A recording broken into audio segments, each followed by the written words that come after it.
Bismillahirrahmanirrahim. Assalamualaikum warahmatullahi wabarakatuh. Bismillah, innal hamdalillah nahmaduhu wa nasta'inuhu wa nastaghfiruh wa na'udzu billahi min shururi anfusina wa sayyiati a'malina, may yahdihillahu fala mudilla lahu wa may yudlil fala hadiya lahu. Rabbi shrah li sadri wa yassir li amri wahlul 'uqdatam min lisani yafqahu qawli. Amma ba'd. Qala Allah ta'ala fi kitabil karim wa huwa asdaqul qailin. A'udzu billahi samil 'alim minasy syaithanir rajim. Bismillahirrahmanirrahim. Laqad ja'akum rasulun min anfusikum azizun 'alaihi ma 'anittum harisun 'alaikum bil mu'minina raufur rahim. Shadaqallahul 'azim wa shadaqa rasuluhul karim wa nahnu 'ala dzalika minasyahidin walhamdulillahi rabbil alamin. Bapak Ibu hadirin jamaah pengajian Masjid Mujahidin yang dimuliakan Allah Subhanahu wa taala. Pertama dan yang paling utama, tidak ada kalimat yang patut kita ucapkan kecuali rasa terima kasih, syukur kita kepada Allah biqaulina alhamdulillahi rabbil alamin.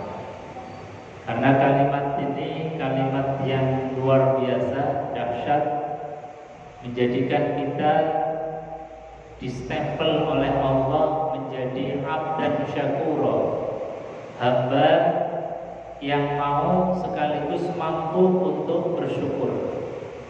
Kadang-kadang ada orang pengen bersyukur tapi nggak mampu, ada yang mampu bersyukur tapi nggak mau.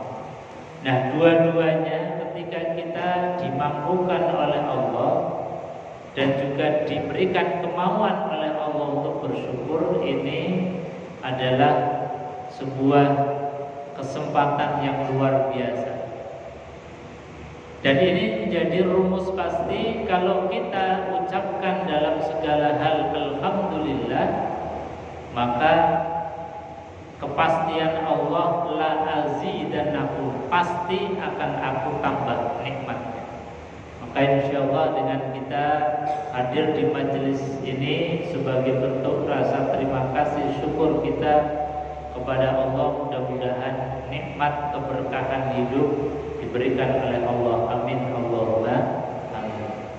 Kedua kalinya salawat dan salam kita haturkan kehadiran baginda Nabi besar Muhammad sallallahu alaihi wasallam. Bapak Ibu hadirin jemaah yang dimuliakan Allah, di pertemuan terakhir kemarin di bab awal Al-Barzanji menjelaskan, mengajarkan kepada kita wa asta'inu bihaulillahi ta'ala wa quwwatihil qawiyyah.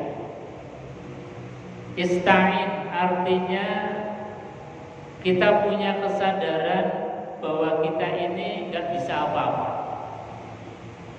Ketika kita punya kesadaran bahwa kita nggak bisa apa-apa, kemudian kita minta tolong, kita minta untuk dibantu oleh Allah Subhanahu wa taala. Itu namanya ista'in.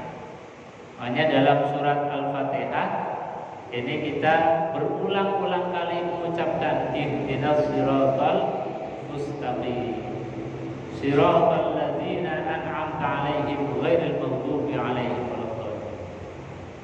Jadi Allah mengajarkan kepada kita iyyaka na'budu wa iyyaka nasta'in. Hanya kepada Engkau ya Allah kami menyembah, dan hanya kepada Engkau ista'in, kami memohon pertolongan. Jadi di akhir bab yang pertama ini pengarang kitab mengatakan wa asta'inu bihaulillah, kami memohon pertolongan Allah Subhanahu wa taala. Pertolongan pertolongan Allah ini adalah sebuah hakikat. Jadi ayat dalam Fatihah, ihdinas siratal mustaqim, iyyaka na'budu wa iyyaka nasta'in. Iyyaka nasta'in itu adalah janji kita kepada Allah yang merupakan kalimat yang hakiki. Jadi permohonan maaf atau permohonan pertolongan kepada Allah, kita ini berjanji, ya Allah, hanya kepada Engkaulah kami memohon pertolongan. Ini janji kita kepada Allah.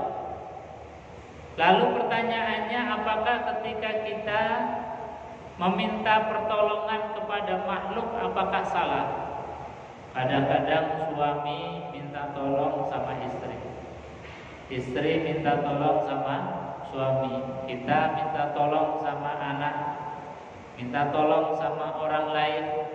Bahkan ketika kita misalnya bangun rumah minta tolong sama tukang, kendaraan rusak minta tolong sama bengkel dan lain sebagainya. Apakah ini menyalahi janji kita setiap hari yang kita ucapkan iyyaka na'budu wa iyyaka nasta'in?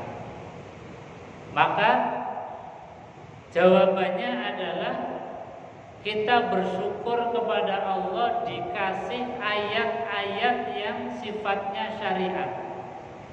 Kalau tadi iyyaka na'budu wa iyyaka nasta'in itu ayat hakikat. Jadi hakikat pertolongan itu ya dari Allah Subhanahu wa taala. Tapi syariatnya Allah sampaikan bahwasanya ta'awanu 'alal birri wat taqwa wa la ta'awanu 'alal ismi wal udwan. Bertolong-menolonglah kalian dalam perbuatan bir, kebaikan, wa taqwa, dan dalam kebaikan dan takwa.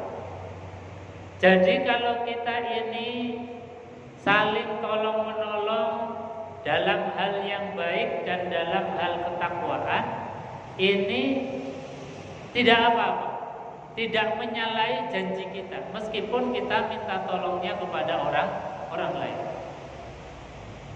Tapi kata para ulama bahwa meskipun kita minta tolong kepada makhluk, kepada manusia, harus pertolongan itu dalam hati kita, harus kita kembalikan bahwa semua pertolongan yang diberikan oleh sesama kita itu semata-mata juga pertolongan dari Allah Subhanahu wa ta'ala. Jadi ketika kita sakit, minta tolong dokter untuk mendiagnosa sakit kita, kemudian diberikan resep. Minta tolongnya kita jangan berhenti di situ, tapi harus dikembalikan kepada perintah ayat hakikat bahwa dokter bisa memberikan resep, itu juga pertolongan Allah. Bengkel bisa membetulkan kendaraan kita juga karena pertolongan Allah. Ada warung yang bisa menolong kita ketika kita dalam keadaan lapar, itu juga berkat pertolongan Allah. Siapapun itu, meskipun media sarananya melalui pertolongan orang lain, tapi harus dikembalikan bahwa semua pertolongan itu adalah datangnya dari Allah Subhanahu wa ta'ala. Ini diantara yang diingatkan oleh musannif pengarang kitab Al-Barjanji, wa asta'inu bihaulillahi ta'ala, dan kami memohon pertolongan Allah. Kemudian ditutup di bab akhir ini, bab awal yang akhir, fa innahu la haula wala quwwata illa billah.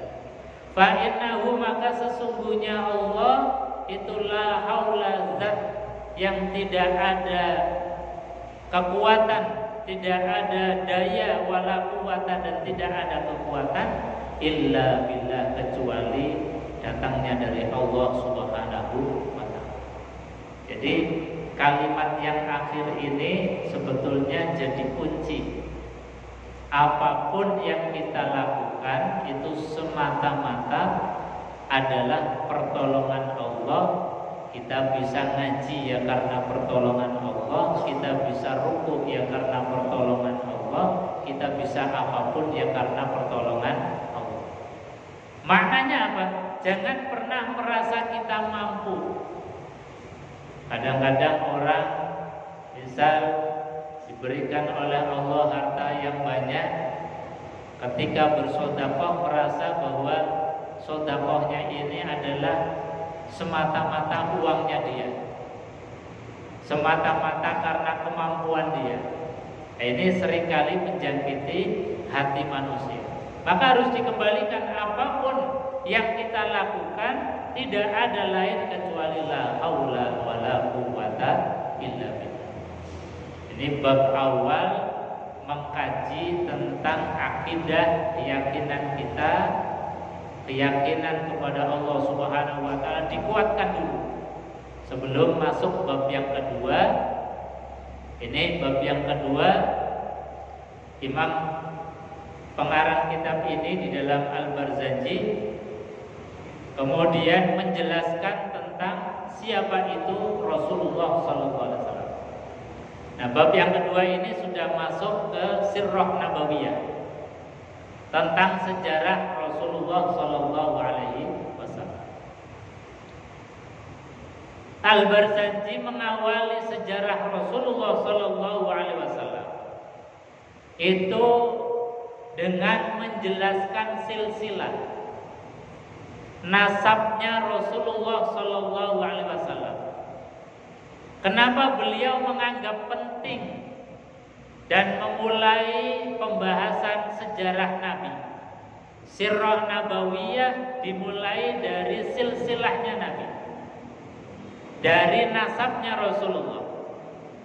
Di sini disebutkan wa ba'du, dan setelah menjelaskan tentang penguatan akidah, fa'aqulu huwa, maka kami ucapkan, kami terangkan, huwa Sayyiduna Muhammad, dialah baginda Rasulullah SAW, itu adalah Ibnu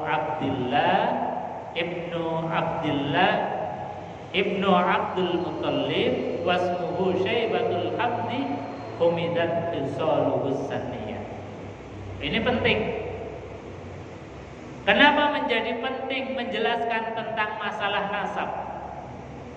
Karena nasab silsilah ini menjadi sesuatu yang sangat fundamental di dalam kenabian.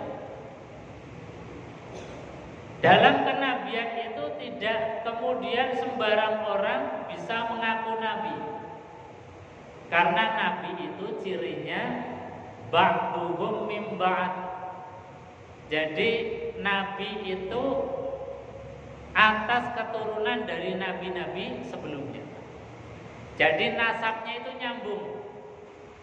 Makanya ketika Nabi SAW mendeklarasikan diri sebagai nabi, mengumumkan diri sebagai nabi, itu yang disoal, yang dipertanyakan oleh orang-orang kafir Mekah, orang-orang Yahudi, orang-orang Nasrani, ini membuli Rasulullah. Muhammad, kamu ngaku nabi, emang kamu keturunan siapa? Emang di Mekah ada nabi? Karena di Mekah sebelum Rasulullah belum ada nabi. Nabi itu kebanyakan di daerah Palestina, mulai dari Nabi Ibrahim, Nabi keturunannya sampai dengan Nabiullah Isa alaihissalatu wassalam, itu kebanyakan dari daerah Palestina. Makanya yang disoal, yang dipertanyakan pertama kali oleh orang-orang kafir tentang kenabian Nabi Muhammad SAW itu masalah nasab. Muhammad, kamu mengaku nabi, emang kamu keturunan nabi? Emang ada nabi di Makkah? Maka kemudian Al-Barzanji ini menjelaskan tentang detailnya nasabnya Rasulullah SAW.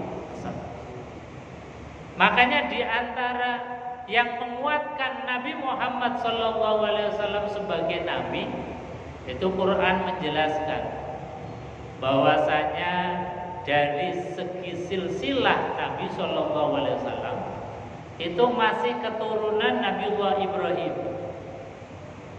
Nah, emang Ibrahim itu pernah ke Mekah. Buktinya apa? Maka kemudian Quran itu menjelaskan tentang bukti-bukti otentik, bukti-bukti sejarah, ada artefaknya, artefak itu bekas-bekasnya. Maka kemudian disampaikan oleh Quran, inna awwala baiti wudi'a lin-nas lalladzi bi Bakkata mubarakah wa hudan lil alamin fihi ayatun bayyinatun maqamu Ibrahim wa man dakhalahu kana amina walillahi 'alan nasi hajjul bait man istata'a ilaihi sabila. Ini Quran yang menegaskan tentang kenabian Muhammad SAW, bahwa Muhammad ini benar nabi. Muhammad betul-betul keturunan dari para nabi-nabi. Buktinya apa? Di Mekah itu ada artefak, ada bukti, yaitu di antara buktinya adalah Ka'bah. Ka'bah yang dibangun kembali setelah runtuh, hancur di zaman Nabiullah Nuh alaihissalam, maka dibangun kembali oleh Nabiullah Ibrahim dan putranya, yaitu Nabi Ismail. Makanya bahasanya Quran itu bukan membangun dari awal, dari nolnya, tapi membangun kembali, merenovasi. Bahasanya Quran, wa idh yarfa'u Ibrahimul qawaid minal bait wa Ismail Rabbana taqabbal minna. Jadi bahasanya Quran, wa idh yarfa'u Ibrahim, dan sungguh-sungguh Ibrahim itu meninggikan kembali.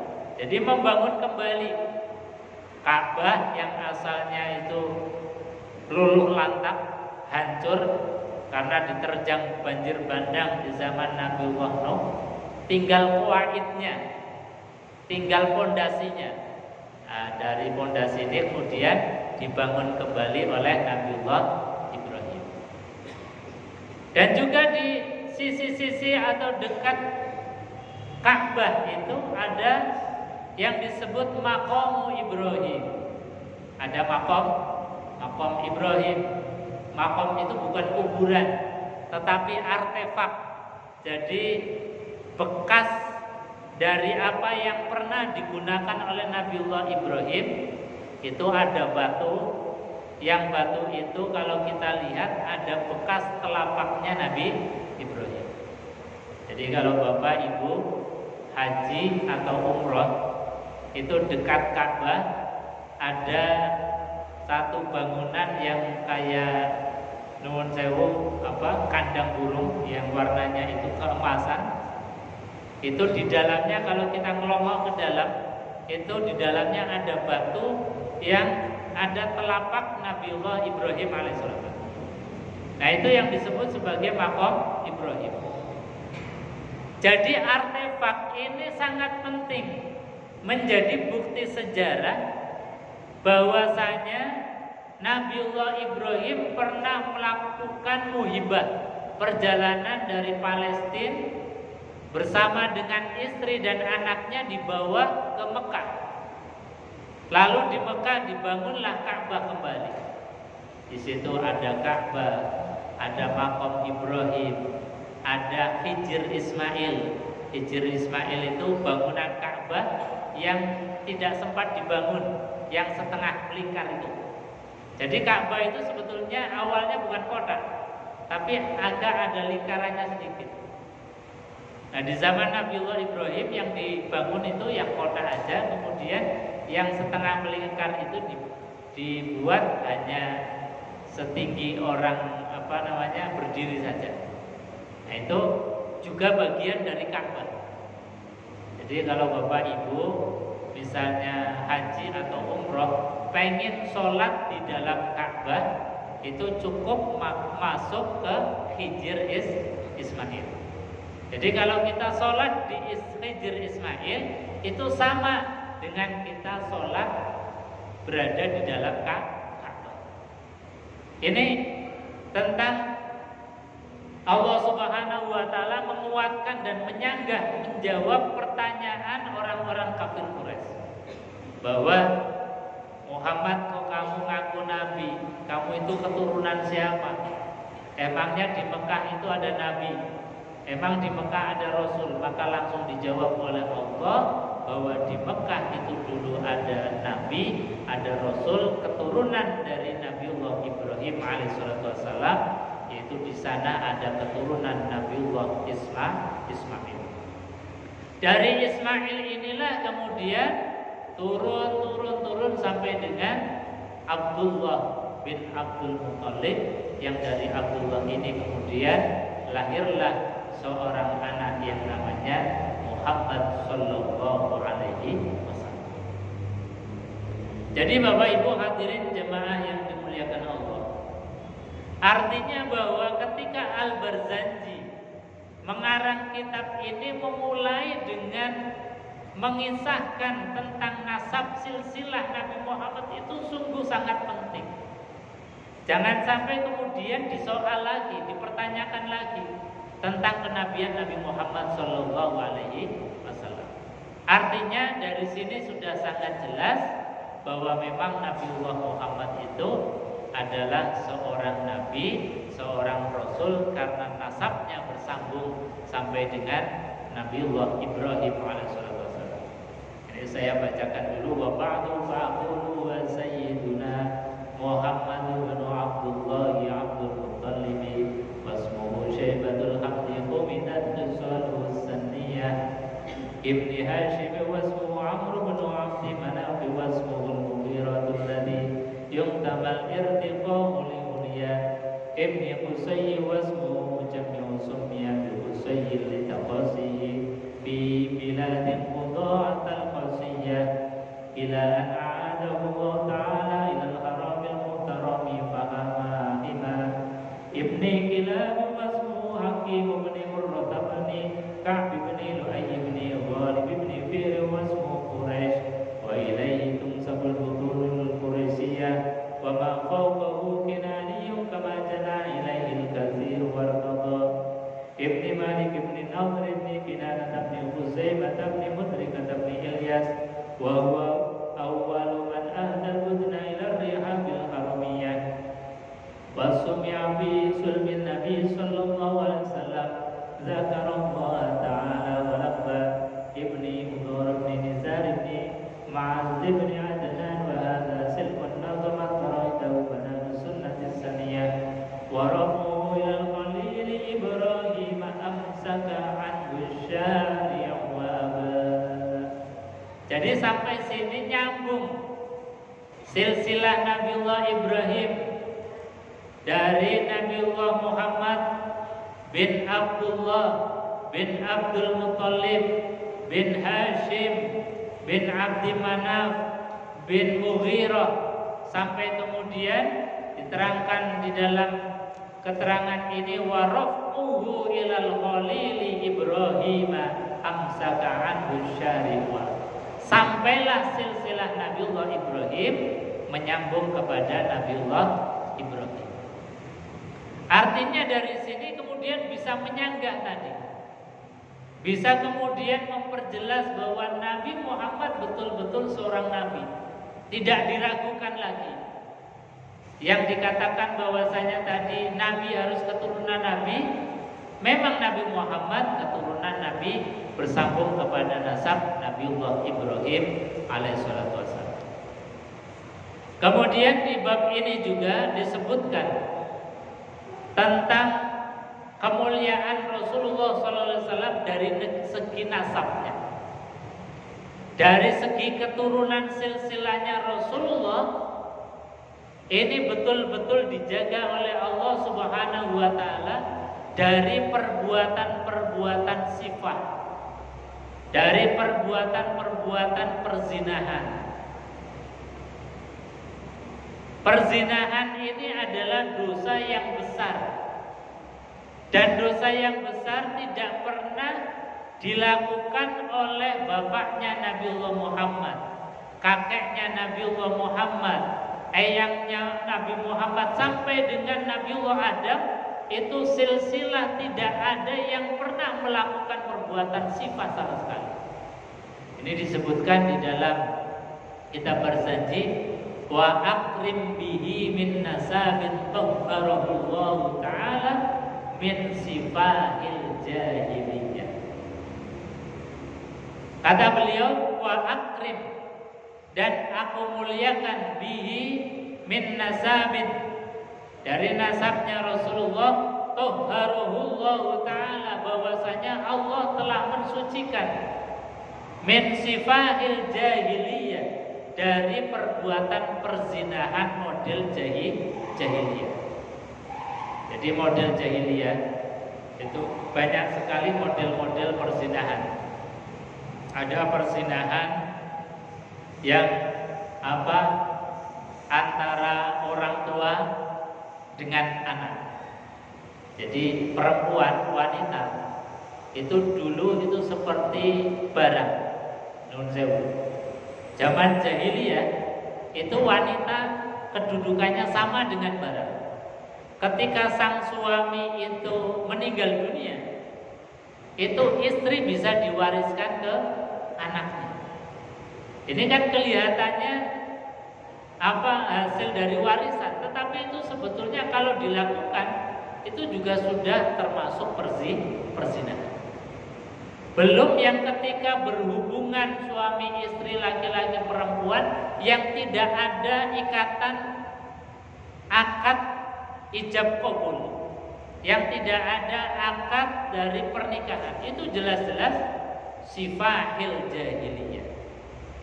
Makanya Allah Subhanahu wa ta'ala di dalam mengagungkan satu prosesi ijab qabul, ketika seorang laki-laki di hadapan wali mengucapkan qabiltu tazwijaha wa nikahaha bimahrin dzalik, saya terima nikah dan kawinnya si fulanah binti fulan dengan mahar sekian.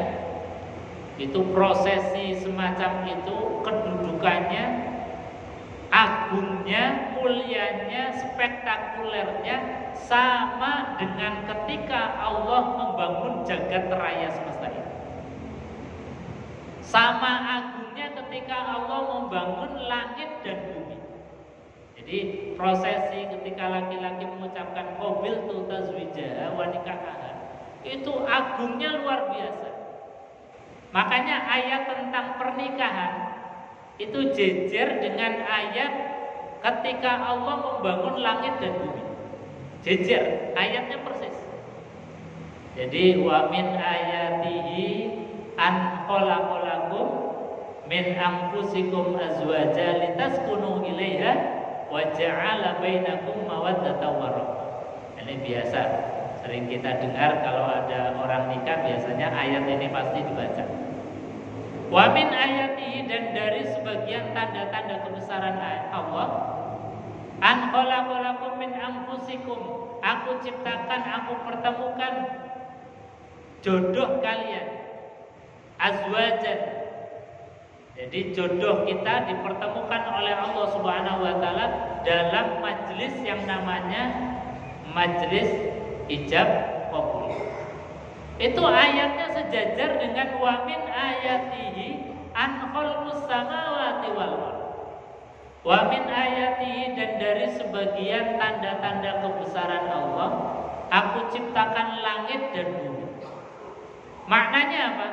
Prosesi akdun nikah ini membangun sebuah keluarga yang diikat dengan ikatan suci, yaitu pernikahan. Itu agungnya luar biasa. Makanya di dalam fikih itu dihukumi wajib kalau ada orang mendapatkan undangan untuk menghadiri akdun nikah, itu hukumnya wajib untuk hadir. Jadi yang wajib hadir itu ketika undangan akdun nikah, bukan resepsinya. Kalau resepsi itu ya bisa datang, bisa enggak. Tapi kalau kita diundang untuk menghadiri acara akdun nikah itu wajib hadir kecuali ada uzur yang sifatnya syar'i, apakah sakit atau yang lain. Tapi kalau nggak ada halangan wajib kita hadir. Karena apa? Itu prosesi yang sangat sakral. Sakralnya prosesi akdun nikah ini kemudian tadi diabadikan oleh Allah dalam Al-Quran, ayatnya sejajar dengan ketika Allah membangun langit dan bumi. Maknanya apa? Kalau orang kemudian dalam hubungan itu tidak mengindahkan syariat, tidak ada ijab kabulnya, itu sebetulnya sama dengan peruntukan peradaban umat manusia.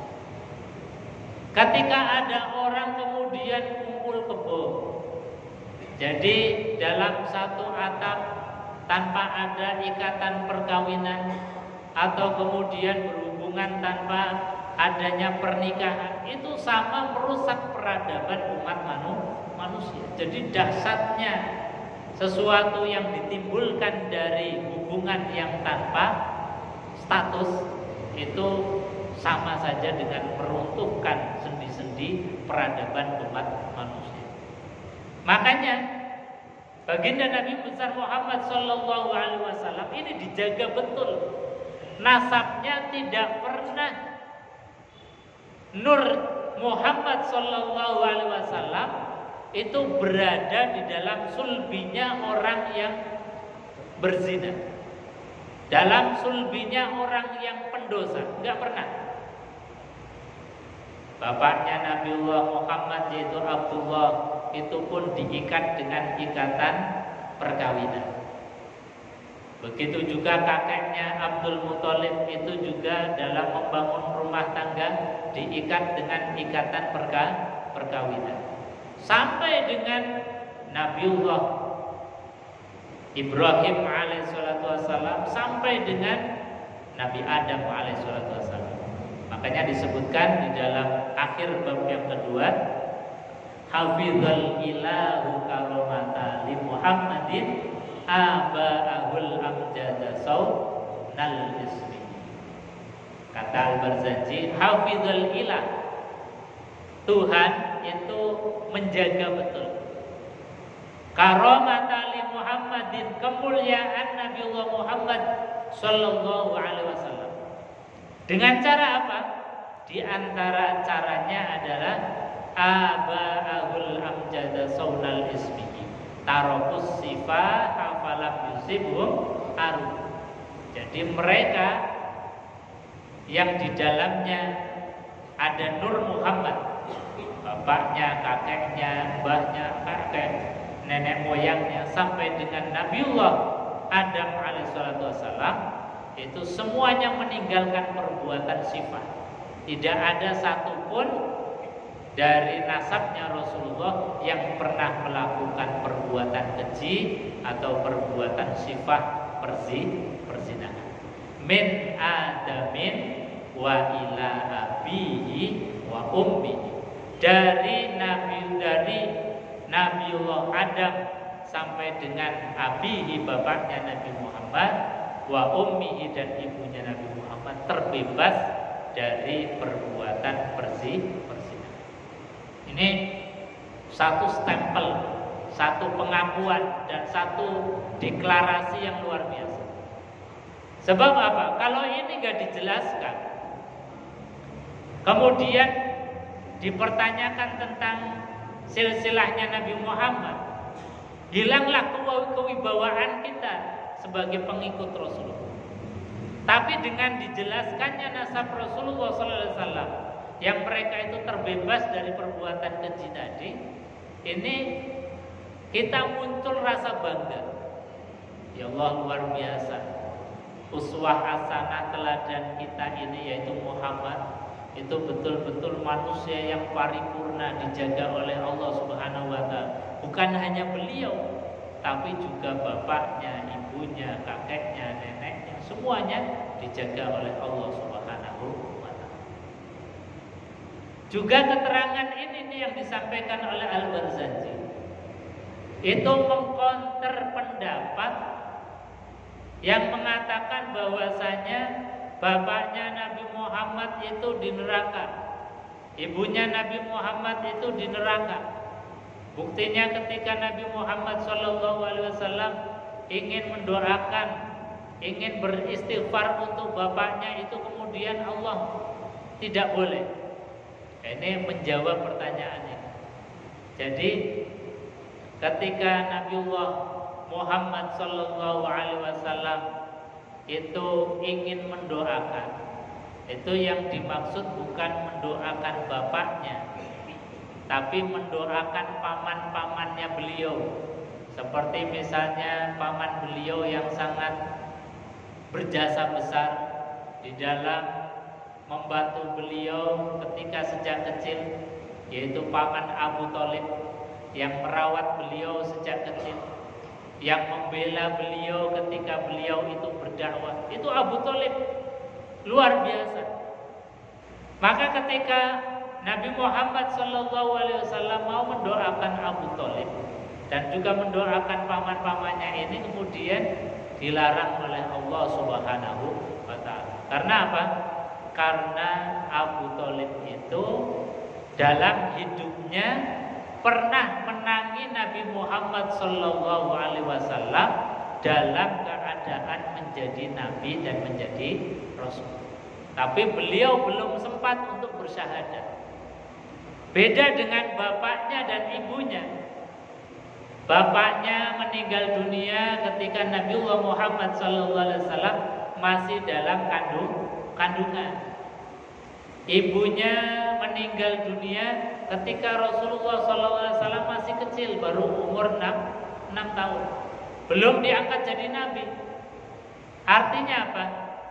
Ketika bapak dan ibunya itu meninggal dunia, masih zaman fatrah, zaman kekosongan syariat, kekosongan tidak ada nabi saat itu. Karena jarak antara Nabiullah Isa dengan Nabiullah Muhammad itu jaraknya jauh. Makanya kemudian tidak dihukumi sebagai orang yang kafir, orang yang menyekutukan Allah Subhanahu wa Ta'ala. Nah, ini yang menjadi bukti bahwasanya keterangan ini, jangankan dosa kekafiran, jangankan dosa kesyirikan, dosa tentang perzinahan saja Allah Subhanahu wa Ta'ala menjaga betul nasabnya Rasulullah Sallallahu Alaihi Wasallam. Artinya apa? Kalau melihat dari keterangan ini, tidaklah mungkin kemudian Nabi Muhammad Sallallahu Alaihi Wasallam lahir dari perempuan kafir. Tidaklah mungkin kemudian Nabi Muhammad Sallallahu Alaihi Wasallam lahir dari bapak yang kafir. Wong perbuatan zina saja dijaga oleh Allah, apalagi dosa yang lebih besar daripada itu yang tidak terampuni, yaitu dosa kekafiran. Nah, ini penting. Makanya kenapa Al-Barzanji ini termasuk kitab yang tidak bosan-bosannya kaum muslimin untuk membaca. Karena di dalamnya ada argumentasi menguatkan akidah kita. Karena di dalamnya ada pembahasan yang betul-betul menjadikan kita itu nyaman menjadi umat Rasulullah Sallallahu Alaihi Wasallam. Dan karenanya mari kita berbangga, kita rasanya senang, bangga mengikuti Rasulullah dan mengikuti sunnah-sunnah Rasulullah Sallallahu Alaihi Wasallam. Mudah-mudahan ada manfaatnya. Insyaallah kita akan lanjutkan di kesempatan yang akan datang. Kita tutup dengan doa kafaratul majlis. Bismillahirrahmanirrahim. Subhanakallahumma wa bihamdika asyhadu an la ilaha illa anta astaghfiruka